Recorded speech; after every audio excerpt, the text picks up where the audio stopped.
Dans la famille des robots, voici le plus connu de tous les humanoïdes, c'est-à-dire ceux ressemblant à un être humain. Avec ses 58 cm et ses 5 kg, ses 17 capteurs, ses 2 caméras et ses 4 micros, ses talents n'ont pas de limite. Il reconnaît les voix, comprend ce qu'on lui dit et répond. Il peut traduire en 19 langues, il se déplace, danse, même, et s'il tombe, il se relève tout seul. Il est utilisé dans certaines écoles, par exemple, pour faire des exercices physiques comme du yoga ou faire des maths. Il peut être programmé facilement, même par des collégiens. C'est celui que vous avez étudié dans votre livre. Il s'agit de Nao. Autre robot humanoïde, voici E-Cube. De la taille d'un enfant de 3 ans et très curieux, il utilise son corps pour étudier le monde, c'est-à-dire qu'il apprend tout seul, comprend ce qui se passe et s'adapte à toutes sortes de situations, comme le ferait un être humain. Il affiche aussi ses humeurs. Avec tous ces capteurs, il sait comment sont positionnées les différentes parties de son corps, les unes par rapport aux autres, et les maîtriser. C'est ce qu'on appelle la proprioception. Et ceux de ses doigts lui permettent de doser sa force en prenant un objet ou de différencier les matières. Il en existe 30 dans le monde. L'un a appris à jouer de la batterie, un autre à maîtriser les échecs, trop fort. Vous le voyez ici, il est capable de tenir une plante dans la main. Voici Sophia. Elle est originaire de Hong Kong. Elle pourrait presque remplacer un humain.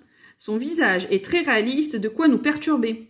Dotée d'une intelligence artificielle, elle peut participer à des conversations et poser des questions pour plaisanter.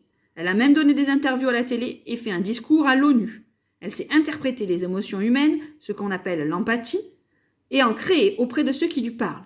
C'est le premier robot traité comme un humain. On lui a accordé une nationalité. Elle est devenue une citoyenne d'Arabie Saoudite.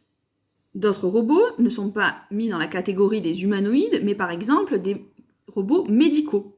Voici Walk-Like. Chaque matin, les élèves de 2000 écoles maternelles chinoises passent à tour de rôle devant ce robot. C'est un robot infirmier. Il est chargé de vérifier qu'ils ne sont pas malades pour limiter la progression de virus dans les classes. Chaque enfant glisse ses mains dans le ventre du robot pour qu'il prenne la température. Il pose ensuite le menton sur un support et ouvre grand la bouche face à une caméra située au niveau de la bouche du robot. Celui-ci examine la gorge. Si la lumière verte s'allume, l'élève rejoint sa classe. Sinon, il doit aller chez le médecin. On trouve également des robots en milieu extrême. Mars 2020, qui est américain, qui est le dernier né des rovers de la NASA, l'agence spatiale américaine, conçu pour voyager 9 mois vers la planète Mars. Une fois là-bas, ses roues de 53 cm de diamètre équipées de moteurs lui permettront de se déplacer sur un sol rocheux en forte pente.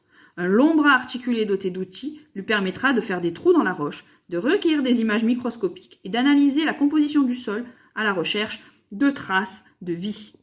Il essaiera même de transformer des échantillons de l'air martien irrespirable en oxygène. Un vrai laboratoire sur roues.